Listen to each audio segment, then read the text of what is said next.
Hello friends, welcome to the maths live. कैसे हैं आप सब? तो हम लोग पढ़ रहे हैं chapter number 3 playing with numbers. Exercise चल रही है 3.4 और हमने कर लिए हैं क्वेश्चन 4 तक। आज हम करने वाले हैं एक्सरसाइज 3.4 के क्वेश्चन नंबर 5। तो आइए स्टार्ट करते हैं क्वेश्चन नंबर 5 से। पढ़ते हैं क्या है क्वेश्चन। तो एक्सरसाइज है हमारी 3.4, क्वेश्चन है 5। Which of the following numbers are coprime. जैसा कि हमने को प्राइम पढ़ लिया है कि को प्राइम क्या होता है, कॉमन फैक्टर्स पढ़े हैं हमने, कॉमन मल्टीपल्स पढ़े हैं। को प्राइम एक बार रिवाइज कर लेते हैं, को प्राइम क्या होता है, फिर हम देखेंगे कि वन बाय वन इनमें से कौन सा पेयर को प्राइम है और कौन सा पेयर को प्राइम नहीं है। तो को प्राइम क्या होता है पहले हम वो लिख लेते हैं। जो भी नंबर ऑफ पेयर्स का हम कॉमन फैक्टर्स निकालते हैं, कॉमन फैक्टर्स, और वो सिर्फ क्या आता है, 1, ओनली 1 आता है, वो ही पेयर्स हमारे को प्राइम होते हैं। अदरवाइज एक से अगर ज्यादा कोई भी उनमें कॉमन फैक्टर आएगा, जैसे कि मानते हैं कि 2 कॉमन फैक्टर आ गए, 3 कॉमन फैक्टर आ गए, तो वो पेयर हमारा को प्राइम नहीं होगा। को प्राइम होने के लिए सिर्फ उन दोनों के कॉमन फैक्टर कितने होने चाहिए, 1 होने चाहिए, ओनली 1, और वो भी 1 होता है। आइए देखते हैं वन बाय वन सॉल्व करके कि कौन सा पेयर को प्राइम है और कौन सा पेयर को प्राइम नहीं है। ए से स्टार्ट करते हैं अपना क्वेश्चन। ए है 18 एंड 35। तो दोनों के ही फैक्टर्स हमें निकालने पड़ेंगे, देन हम कॉमन फैक्टर इनमें से देखेंगे। फैक्टर्स ऑफ 18 निकालेंगे। अच्छा, ऐसा हमें इसमें करना है कि जो हमारे छोटे नंबर होंगे हम उनके फैक्टर्स डायरेक्ट निकाल देंगे। लाइक चेक करते चले जाएंगे कि कौन सी टेबल में ये आता है, किस नंबर की टेबल में आता है, किस नंबर की टेबल में नहीं आता है। जिस नंबर की टेबल में आता है वो उसका फैक्टर हुआ और लिखते चले जाएंगे। और अगर कोई बड़ा नंबर होता है तो वैसे ही मेथड से करेंगे जैसा कि हम करते आ रहे हैं। तो देखते हैं कैसे करते हैं। फैक्टर्स ऑफ 18 क्या होता है, 1 की टेबल में आता है, सभी 1 की टेबल में आते हैं। देन 2 की टेबल में आता है, 3 की टेबल में आता है, 4 की टेबल में नहीं आता है 18, तो 4 उसका फैक्टर नहीं होगा। 5 की टेबल में नहीं आता है, 6 की टेबल में आता है, 7 की टेबल में नहीं आता है, 8 की टेबल में नहीं आता है, देन 9 की टेबल में आता है, एंड देन डायरेक्ट 18 की टेबल में आता है। आप देख सकते हैं 10 में नहीं आता, 11 में नहीं आता, 12 में नहीं आता, एंड सो ऑन। तो ये सारे इसके फैक्टर हो गए। इसी तरीके से हम 35 का निकालते हैं, फैक्टर्स ऑफ 35। पर 35 थोड़ा बड़ा नंबर है तो एक एक करके अगर हम चेक करेंगे तो काफी टाइम लग जाएगा, इसलिए हम जिस तरीके से निकालते आए हैं पहले वैसे ही निकालेंगे। तो 1 को हम किससे मल्टीप्लाई करें कि 35 आ जाए, 35 से, इस तरीके से हम निकालेंगे। 2 को किसी से भी मल्टीप्लाई करेंगे 35 नहीं आएगा, देन इसको छोड़ देते हैं। 3 को किसी से मल्टीप्लाई करेंगे 35 नहीं आएगा, उसको भी छोड़ देते हैं। 5 को भी 4 को भी मल्टीप्लाई करेंगे, नहीं आएगा कुछ 35। देन 5 को हम किससे मल्टीप्लाई करेंगे 35 आ जाए, 7 से हम मल्टीप्लाई करेंगे तो 35 आ जाएगा। 6 को भी हम किसी से मल्टीप्लाई करेंगे 35 नहीं आएगा।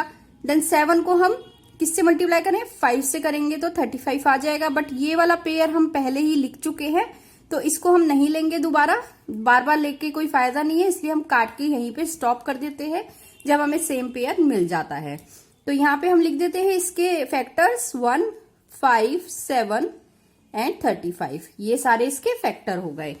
तो जैसा कि हमें दोनों नंबर के फैक्टर मिल गए हैं तो हम इसके कॉमन फैक्टर्स निकाल सकते हैं।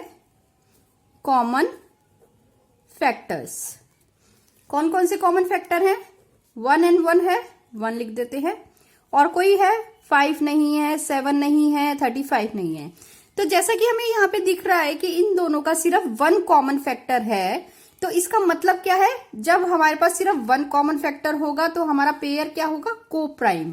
तो इसका मतलब ये है कि 18 एंड 35 आर को प्राइम नंबर्स। एक से ज्यादा इसका कोई भी फैक्टर नहीं है कॉमन, तो इसका मतलब ये होता है जब हमारे पेयर नंबर ऑफ पेयर का सिर्फ कॉमन फैक्टर 1 आता है तो वो पेयर हमारा को प्राइम होता है, और एक से ज्यादा अगर उसके कॉमन फैक्टर आ जाते हैं तो वो को प्राइम नहीं होता है। इस केस में सिर्फ 1 ही कॉमन फैक्टर आया है, इसलिए ये दोनों नंबर को प्राइम नंबर्स हैं। तो आते हैं हम सेकंड क्वेश्चन पे अपने। बी पार्ट है हमारा 15 एंड 37। तो इसको भी ऐसे ही करेंगे, दोनों के फैक्टर्स निकालेंगे, देन कॉमन फैक्टर चेक करेंगे। तो फैक्टर्स ऑफ 15 निकालते हैं।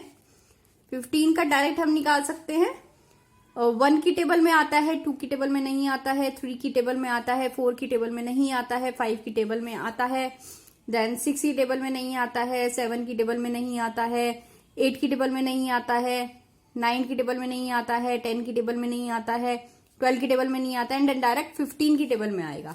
ठीक है, तो ये सारे इसके फैक्टर्स हो गए 15 के। ऐसे ही हम निकालेंगे फैक्टर्स ऑफ 37। 37 के फैक्टर निकालेंगे। 37 आपको पता है क्या है, 37 एक प्राइम नंबर है। प्राइम नंबर कौन से नंबर होते हैं, जो सिर्फ अपनी ही टेबल में आते हैं और 1 की टेबल में आते हैं। तो इनके 2 ही फैक्टर्स होते हैं, निकालने की कोई जरूरत नहीं है, 1 एंड 37 खुद इटसेल्फ। तो 2 ही फैक्टर होते हैं इनके, तो ये भी हमने लिख लिया है। अब इनका कॉमन फैक्टर निकाल लेते हैं दोनों के। क्या आएगा कॉमन फैक्टर, 1 एंड 1 तो कॉमन है ही, और कोई है कॉमन, कोई भी कॉमन नहीं है। तो जैसा कि हमने इसमें भी देखा है कि दोनों नंबर के कॉमन फैक्टर सिर्फ 1 है, तो मतलब क्या है, ये दोनों भी हमारे को प्राइम है, क्योंकि एक से ज्यादा इनके कॉमन फैक्टर नहीं है। तो यहां भी लिख देते हैं 15 एंड 37 आर को प्राइम नंबर्स। ओके, तो चलते हैं आगे पार्ट सी पर। सी पार्ट है हमारा 30 एंड 415। तो 30 का पहले फैक्टर्स निकालते हैं। फैक्टर्स ऑफ 30 का थोड़ा लंबा मतलब बड़ा नंबर है, तो प्रोसेस से चलेंगे। 1 को किससे मल्टीप्लाई करें 30 आए, 30 से। 2 को किससे मल्टीप्लाई करें 30 आए, 1 एंड 5 15 से। ये अगर आपको निकालना है तो 30 को 2 से डिवाइड करके देख लीजिए, पता लग जाएगा यहाँ पे क्या आएगा। ये आपको मैं बार बार बताती रहती हूँ। अब देखते हैं 3 को हम किससे मल्टीप्लाई करें, 10 से मल्टीप्लाई करेंगे तो 30 आ जाएगा। 4 को हम किससे मल्टीप्लाई करें कि 30 आ जाए, 4 को किसी से भी मल्टीप्लाई करेंगे 30 नहीं आएगा। एंड देन 5 को कर सकते हैं, 5 को हम 6 से मल्टीप्लाई करेंगे तो 30 आ जाएगा। 6 को किससे मल्टीप्लाई करेंगे, 6 को 5 से मल्टीप्लाई करेंगे 30 आ जाएगा, लेकिन वही सेम पेयर आ जाएगा, इसलिए हम वो नहीं लिखेंगे और यहीं पे स्टॉप कर देंगे, क्योंकि जब भी सेम पेयर आ जाता है जो हमने लिखा हुआ है, हम वहां पे स्टॉप कर देते हैं, उसके बाद हमारे पेयर नहीं निकलते हैं। तो ये सारे हमारे पेयर फैक्टर्स नहीं निकलते हैं। ये सारे हमारे 30 के फैक्टर्स हो गए।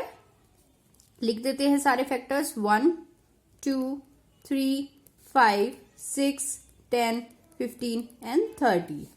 अब क्या करते हैं, 415 के फैक्टर्स निकालते हैं। Factors of 415। अच्छा, बड़ा नंबर है, घबराने की जरूरत नहीं है, इसके भी फैक्टर्स आसानी से निकल जाएंगे। कैसे निकालेंगे, 1 को हम 415 से मल्टीप्लाई करेंगे तो 415 आएगा।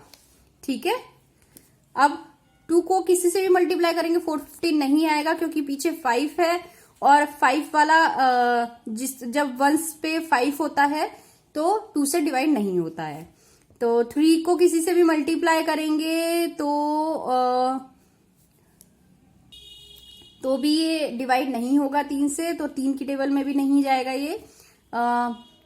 देन डायरेक्ट 5 से हम इसको देखते हैं, 5 को हम किससे मल्टीप्लाई करें कि 415 आ जाए, क्योंकि 5 से ये डिवाइड हो सकता है। 1s पे 5 है, और हमें पता है कि जब 1s पे 5 या 0 होता है तो वो नंबर 5 से डिविजिबल होता है। तो 5 को अगर हम यहाँ पे डिवाइड करके देख लेते हैं, 4, 15 को 5 से डिवाइड करके देख लेते हैं कि इस वाली प्लेस पे क्या आएगा। तो 5 आएगा, सॉरी 5 8 जा 40, माइनस किया 1 आया, 5 नीचे उतारा, 5 3 जा 15, 5 83 जा 4 15, यहाँ ये 83 आया था तो हमने यहाँ पे 83 लिख दिया। तो 5 8 जा 83 जा 4 15 आ गया। अब देखिए क्या या आगे और फैक्टर इसके निकल सकते हैं? इसके और फैक्टर आगे नहीं निकलेंगे। क्यों नहीं निकलेंगे? क्योंकि 5 भी हमारा प्राइम नंबर है और 83 भी हमारा प्राइम नंबर है। हमारे जो ये फैक्टर्स निकलते हैं ना, वो इन्हीं को तोड़ के आगे निकलते हैं। और लेकिन यहाँ पे तो ये दोनों ही प्राइम है और ये नहीं टूट सकते हैं, इसलिए ये आगे इनके कोई फैक्टर नहीं निकलेंगे, सिर्फ इतने ही फैक्टर निकलेंगे। लेकिन अगर ये नंबर तो यहां तक खत्म हो जाता है, लेकिन अगर कोई ऐसा नंबर मिलता है जिसके और भी फैक्टर्स बनते हैं तो हम बार बार फैक्टर्स नहीं बनाते जाएंगे। क्यों नहीं बनाते जाएंगे, मैं अभी आपको ये बताती हूँ। अभी हम यहाँ पे फैक्टर्स इसके लिख लेते हैं 1 5 83 एंड 4 15। अब अगर हमें ये दोनों के ही फैक्टर मिल गए हैं, यहां हम कॉमन फैक्टर नहीं लिख देते हैं। इसके क्या है, 1 and 1 कॉमन, 5 and 5 कॉमन। अब इतने फैक्टर निकालने पर ही, इसके 4 फैक्टर निकालने पर ही हमें पता लग गया कि एक से ज्यादा इसके कॉमन फैक्टर्स हैं। और एक से ज्यादा कॉमन फैक्टर आते ही हमें ये पता लग गया कि ये को प्राइम नहीं है। 30 and 4 15 आर नॉट को प्राइम नंबर्स। जब हमें 4 फैक्टर निकालने के बाद ही ये पता लग गया कि ये को प्राइम नहीं है, तो आगे फैक्टर निकालने की जरूरत ही नहीं है। हो सकता है कि इसकी जगह कोई और नंबर होता, बड़ा नंबर, और उसके और भी ज्यादा फैक्टर निकलते, लेकिन क्या हम फैक्टर निकालते जाते? नहीं, उसकी कोई जरूरत नहीं थी, क्योंकि इतने में ही जब हमें पता लग गया कि एक से ज्यादा कॉमन फैक्टर्स हैं इसके, तो आगे हम निकाले ही क्यों? हमें तो यही पता लगाना था ना कि को प्राइम है या नहीं है, और हमें इतने में ही पता लग गया कि ये को प्राइम नहीं है, तो हमारा काम यहीं पे खत्म हो गया है। तो यही आपको ध्यान रखने वाली बात है, आप बार बार मतलब निकालते ना जाएं फैक्टर्स। यहीं पे हमें पता लग गया कि ये को प्राइम नहीं है। तो आगे चलते हैं, सी तक हमने कर लिया है, अब डी स्टार्ट करते हैं अपना। तो डी है हमारा 17 एंड 68। अब 17 आपको पता है कि ये प्राइम नंबर है, तो फैक्टर्स क्या निकलेंगे इसके ऑफ 17? 1 एंड ये खुद इटसेल्फ, 2 ही फैक्टर होते हैं प्राइम नंबर के, 1 एंड खुद इटसेल्फ, तो इसका कुछ और करने की जरूरत नहीं है। 68 के हम फैक्टर्स निकाल लेते हैं, फैक्टर्स ऑफ 68। तो 68 के निकालते हैं, 1 को हम 68 से मल्टीप्लाई करेंगे, 68 आ जाएगा। 2 को हम किससे मल्टीप्लाई करें कि 68 आ जाए? 34 से, ठीक है, 34 से मल्टीप्लाई करेंगे 68 आ जाएगा। अब 3 को क्या हम किसी से मल्टीप्लाई करें तो 68 आएगा? नहीं आएगा। 4 को किसी से मल्टीप्लाई करें तो 68 आएगा? यस आ जाएगा। 4 को हम किससे मल्टीप्लाई करें कि 68 आए? 1 एंड 7 17 से। तो जैसा कि आपको दिख रहा है यहाँ पर 17 आ गया जो कि एक प्राइम नंबर है, और 2 को 4 आ गया यहाँ पर, जिसका अगर हम तोड़ेंगे तो क्या आएगा? 2 मल्टीप्लाई 2, और 2 हमने पहले ही लिख चुके हैं। मतलब ये है यहाँ पे हमें स्टॉप कर देना है, आगे इसके फैक्टर्स और नहीं निकलेंगे। तो यही इतने ही इसके फैक्टर्स है, लिख देते हैं हम यहाँ पर 1 2 4 17 34 68, ये सारे इसके फैक्टर्स हो गए। 2-3 कंडीशंस होती हैं जब हमें स्टॉप कर देना होता है अपना फैक्टर्स निकालना। क्या क्या होती है? एक तो ये होता है कि कोई ऐसे पेयर हो जाए जो हमने पहले ही लिख रखे हैं, तो तब हमें स्टॉप कर देना होता है। सेम नंबर आ जाए यहाँ पे, जैसे कि 9 मल्टीप्लाई 9 इस तरीके से आ जाए, तब हमें स्टॉप कर देना होता है। और यहाँ पे कोई ऐसे नंबर आ जाए जो कि प्राइम नंबर है, तब भी हमें स्टॉप कर देना होता है। तो ये हमारे फैक्टर्स निकल गए। अब हम इसके कॉमन फैक्टर्स लिख देते हैं। कॉमन फैक्टर्स क्या क्या है, 1 and 1 आ गया, 1, 17 and 17, ठीक है, तो 17 आ गया। अब यहाँ पे जैसा कि हमें पता लग रहा है कि एक से ज्यादा इसके कॉमन फैक्टर्स हैं, तो मतलब क्या है, ये पेयर हमारा कोप्राइम नहीं है। कोप्राइम होने के लिए सिर्फ 1 कॉमन फैक्टर होना चाहिए। तो 17 and 68 आर नॉट को प्राइम नंबर्स, ठीक है। आगे चलते हैं, ई 216 एंड 215। अच्छा, ये थोड़ा स्पेशल केस है, मैं आपको ये बताना चाहती हूं कि जैसा कि ये कंजिक्यूटिव नंबर है। कंजिक्यूटिव नंबर क्या होते हैं, एक के बाद एक होना। 215 एंड 216 एक के बाद एक आते हैं, तो जो नंबर एक के बाद एक आते हैं वो हमेशा ही कोप्राइम होते हैं। तो ये कोप्राइम है। क्यों है, रीजन भी मैं आपको बताती हूँ।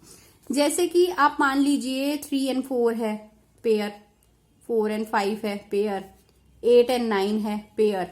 ये पेयर भी हमेशा ही कोप्राइम होंगे। आपकी बुक में नहीं लिखा है, लेकिन मैं आपको ये बता रही हूं कि ये कोप्राइम ही होते हैं। क्यों होते हैं, क्योंकि इनके हमेशा जब भी आप कॉमन फैक्टर्स निकालेंगे तो सिर्फ 1 कॉमन फैक्टर आएगा। इनके सिर्फ 1 कॉमन फैक्टर आएगा और कोई भी ऐसा कॉमन फैक्टर नहीं आएगा जो और कोई भी ऐसा फैक्टर नहीं होगा जो इनमें कॉमन हो, ठीक है। आप खुद सोच के देखिए, 3 की टेबल में और 4 की टेबल में क्या कोई कॉमन फैक्टर हो सकता है? 1 के अलावा कोई भी नहीं होगा।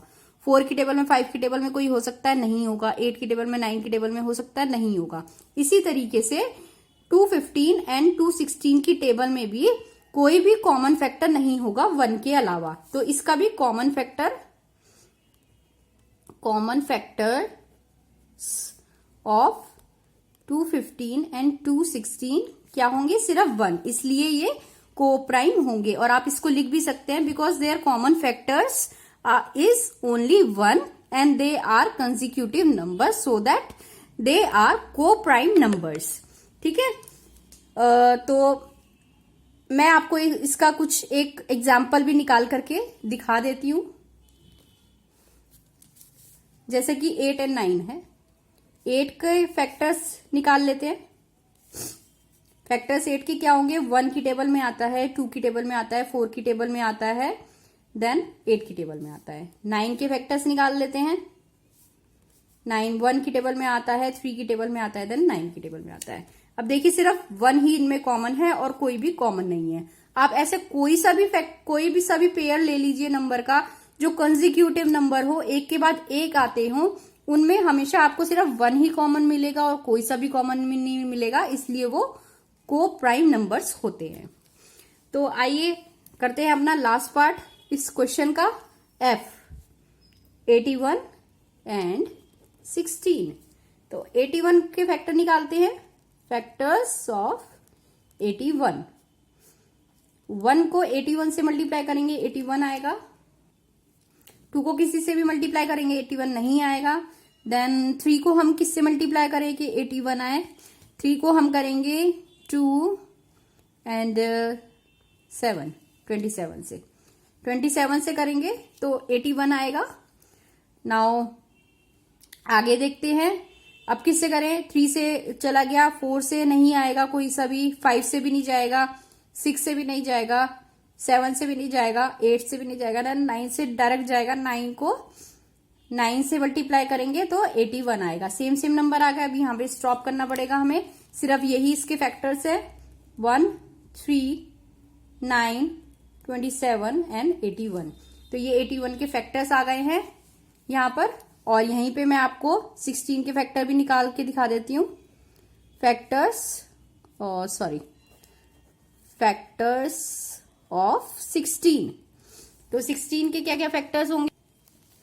1 की टेबल में आएगा, 2 की टेबल में आएगा, 3 की टेबल में नहीं आता है, 4 की टेबल में आता है, 5 की टेबल में नहीं आता है, 6 की टेबल में नहीं आता है, देन 7 की टेबल में नहीं आता है, 8 की टेबल में आता है, 9 की टेबल में नहीं आता है, देन डायरेक्ट 16 की टेबल में आएगा। तो 1 2 4 8 एंड 16 इसके फैक्टर्स हो गए। यहाँ पे फटाफट कॉमन फैक्टर्स निकाल लेते हैं दोनों के। Common factors 1 and 1 common factor हो गया 1। अब देखते हैं 2 है नहीं है, 4 है नहीं है, 8 है नहीं है, 16 है नहीं है। तो और कोई इसके कॉमन फैक्टर्स जैसे कि हमें नहीं मिले हैं, तो मतलब क्या है इसका, सिर्फ एक ही कॉमन फैक्टर है, तो 81 एंड 16 आर को प्राइम नंबर्स। तो यहां पे मैं लिख देती हूं, जगह नहीं है यहां पर, 81 एंड 16 आर को प्राइम नंबर्स। ठीक है, तो यहाँ पे हमारा ये क्वेश्चन नंबर 5 खत्म हो गया है। अब नेक्स्ट वीडियो में करेंगे हम लोग क्वेश्चन नंबर 6 एंड 7। ठीक है, फिर इसकी ये वाली एक्सरसाइज 3.4 हमारी खत्म हो जाएगी। उसके बाद हम कुछ और डिविजिबिलिटी रूल हैं इसके, वो हम करेंगे। देन फिर से आगे हम उसकी और एक्सरसाइज करेंगे, देन सो ऑन। जब तक आप अपना ध्यान रखिए, टिल देन बाय बाय।